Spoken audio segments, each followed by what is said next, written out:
Alam mo yung proud ka kasi matalino yung aso mo? Yung tipong sinabihan mo lang ng sit, susunod agad? Ay nako, huwag kang magpapaloko. Kasi minsan, OA ang pagsunod. Ito si Bantay, ang pinakamabait naming alagang aso. Matakaw, malambing, pero sobrang takaw. Sinabihan mo ng Bantay, sit. Ayan, automatic. Pero isang araw nag-sit siya sa maling lugar. Lunchtime, ang saya ng bahay. May adobo, may ginataang gulay, may isda pa. Kumpleto, nakahain na sa lamesa, nakakover ng tingting. Mainit-init pa. E di lumabas muna si mama para kumuha ng yelo. Iniwan ako. At syempre, naiwan din si Bantay. Biglang may narinig akong tunog. Plok! Parang may umupong mabigat. At parang may nasayang na pagkakataon sa buhay ko.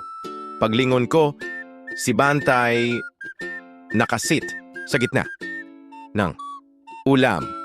Yung adobo, nalukot. Yung gulay, nadurog. Yung isda, nakasuksok sa pagitan ng hita niya. At si Bantay, proud na proud pa. Nakangiti pa't kumakawag ang buntot. Good boy, daw? Goodbye na sa tanghalian? Pumasok si mama.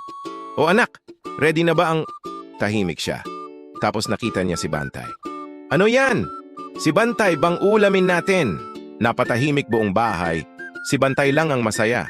Kasi nahulog yung isda. Kinain niya. Panalo pa rin siya. Simula noon bago kami magsabing sit, tinitingnan muna kung may pagkain at kung may silya at kung may tiwala pa kami kay Bantay. Kaya tandaan, minsan ang good boy nagiging good buwisit kapag gutom.